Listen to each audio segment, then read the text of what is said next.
ಕರೆಯೊಂದು ಬರ್ತಾ ಇದೆ doctor sir, Yes. ಮಾತನಾಡೋಣ. ಹಲೋ, ನಮಸ್ಕಾರ. हॅलो, नमस्कार. माझं नाव ऋतुजा आहे. हा मॅडम, तुमचा प्रश्न विचारा. हा, मला हे विचारायचं होतं की जे वयस्कर लोक असतात आणि ज्यांना अल्झायमर झालेला असतो त्यांना आपण घरी कसं त्यांना ट्रीट करू शकतो किंवा सपोर्ट करू शकतो. हाँ। उनका सवाल ये है सर कि घर में अगर हमारे किसी को हुआ है ये डिसीज़, तो उनको हम घर पे कैसे ट्रीट करें या फिर ट्रीटमेंट कैसे दें.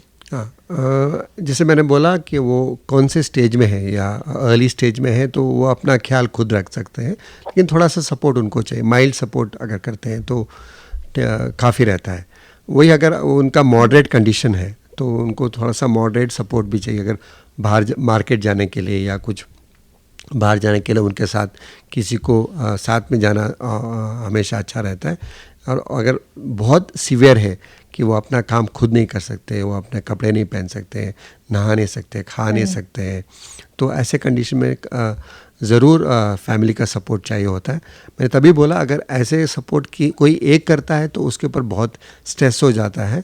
इसलिए हमको अगर फैमिली में अगर 3-4 लोग हैं, आप हस्बैंड है, वाइफ है, बच्चे हैं, उनके ब्रदर सिस्टर है, तो एक एक रोल प्ले करना पड़ता है. कुछ लोगों उनको खाना खिलाना है, कुछ लोग उनको वॉकिंग लेके जाना है, कुछ लोग उनको बात दे सकते हैं, कुछ लोग उनके साथ थोड़ा खेल सकते हैं, कुछ एक्सरसाइज कर सकते हैं. तो ऐसा करेंगे तो वो बहुत हेल्प होता है. तो क्यों नहीं तो क्या होता है वो, और उस टाइम पे उतना ईजी नहीं है क्योंकि वो बहुत गुस्सा करते हैं, बहुत इरिटेट हो जाते हैं और आपके ऊपर भी बहुत इरिटेट हो जाता है आपको, लेकिन उसको बहुत पर्सनली नहीं लेना है क्योंकि वो एक डिसीज़ का प्रोसेस ही रहता है. तो आप बोलते हैं तो मैं इतना हेल्प कर रही हूँ, मैं इतना देखभाल कर रही हूँ और ये मुझे ऊपर गुस्सा करते हैं, तो इसके लिए वो डिसीज़ का एक फिनोमिना है. तो आप उसको दिल पे मत लीजिए, उनको दिल से अपना उनका ख्याल रखिए. Thank you sir. Thank you. Thank you so much. और इसी के साथ और एक सवाल सर कि ये अगर बीमारी हमें हो जाए तो वो रिकवर हो सकती, कम्प्लीटली कवर हो सकती या फिर हमेशा ट्रीटमेंट के साथ रहना पड़ता है. मैंने बोला कि डिमेंशिया 2 तरह के होते हैं, एक रिवर्सिबल डिमेंशिया रहता है, एक इरिवर्सिबल डिमेंशिया होता है. सो रिवर्सिबल डिमेंशिया कोई पैथोलॉजिकल या कोई ब्रेन डिसीज़ के वजह से या आपके बॉडी में कोई इलेक्ट्रोलाइट हो या किसी की कमी से हो सकता है. तो वो ऐसे सारे जो या इन्फेक्शन से हो सकता है, ऐसे सारे डिमेंशिया टोटली ट्रीटेबल है, क्यूरेबल है. लेकिन जो इरिवर्सिबल डिमेंशिया रहता है, जो लाइक जिस तरह के अल्जाइमर्स डिमेंशिया है या बाकी तरह वैस्कुलर डिमेंशिया है, सब कॉर्टिकल या लिवी बॉडी डिमेंशिया है, ये सारे इरिवर्सिबल डिमेंशिया के अंदर आते हैं. और ऐसे सारे इनको हम मेंटेन कर सकते हैं, इनको ज़्यादा प्रोग्रेस ना हो ऐसा ख्याल रख सकते हैं, लेकिन टोटली क्यूरेबल नहीं रहता है.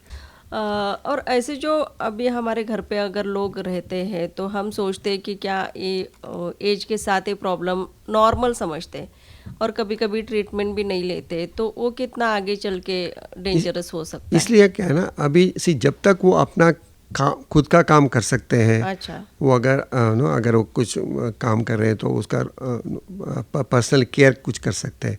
जब तक वो अपना ख्याल रख सकते हैं तब तक यू कैन वेट. लेकिन जब वो अपना ख्याल नहीं रखते हैं और रूटीन का काम भी भूल जाते हैं और बहुत फ्रीक्वेंटली ऐसा हो रहा है और वो भी डिस्टर्ब हो रहे हैं और बाकी घर में भी बहुत डिस्टर्बेंस हो रहा है, तो दैट इज़ आइडियल टाइम कि आपको डॉक्टर के पास जाके उनसे सलाह मशवरा लेके उनको ट्रीटमेंट करवाना चाहिए. लेकिन आयुर्वेदा में ऐसे कंडीशन के लिए, स्पेशली अर्ली डिमेंशिया के लिए या माइल्ड कॉग्निटिव डिमेंशिया या माइल्ड कॉग्निटिव इम्पेयरमेंट के लिए बहुत अच्छा मेडिसिन्स और थेरेपीज़ है. उसके लिए हम एडमिशन होके उनको पंचकर्मा ट्रीटमेंट लेना पड़ता है. उनके बॉडी मसाज होता है, शिरोधारा या शिरो अभ्यंगा करके सर के ऊपर हम ऑयल ड्रिपिंग करते हैं. उनको मेडिकेट एनीमा भी देते हैं और अलग अलग तरह के मसाजेस रहते हैं. उसके साथ हम डाइट, योगा, काउंसलिंग सारा करने से उनको बहुत सारा उनका प्रोग्रेस भी रुक जाता है और उनका जो क्वालिटी ऑफ लाइफ है वो बहुत इम्प्रूव हो जाता है. तो हमारे हॉस्पिटल आइए और वहाँ पे जो हमारे डॉक्टर से उनसे आप कंसल्ट कीजिए, आपको बहुत अच्छा केयर हम देने वाले हैं। अभी इतने समय से हम बात कर रहे हैं तो इससे ये तो पता चल गया कि ये बीमारी इस एज में होती है, वो हो ही ना करके हम कुछ ऐसे प्रिकॉशन ले सकते हैं।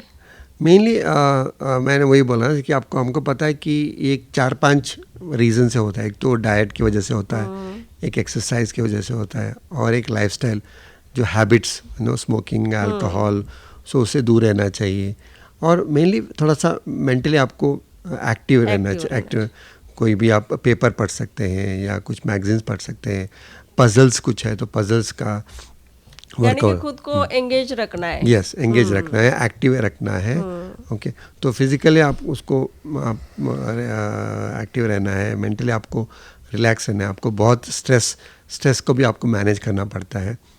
अगर ऐसे करते हैं, स्पेशली वॉकिंग, जॉगिंग, आप अगर आप रेगुलरली करते हैं तो ऐसा चांसेस बहुत कम है कि आपको डिमेंशिया हो सके। केली health guide phone in live show हमारा शुरू है, और अल्जाइमर डे जो 21 सितंबर को है उसके बारे में हम आज के शो में जान के ले रहे हैं। और हमें मार्गदर्शन कर रहे हैं डॉक्टर सुहास कुमार शेट्टी, जो केली बीएम कंगनवाड़ी आयुर्वेदा कॉलेज और हॉस्पिटल के प्रिंसिपल और मेडिकल डायरेक्टर हैं। आपको अगर इसी को लेके कुछ सवाल है तो कॉल कर सकते हैं। नंबर है 901990490490।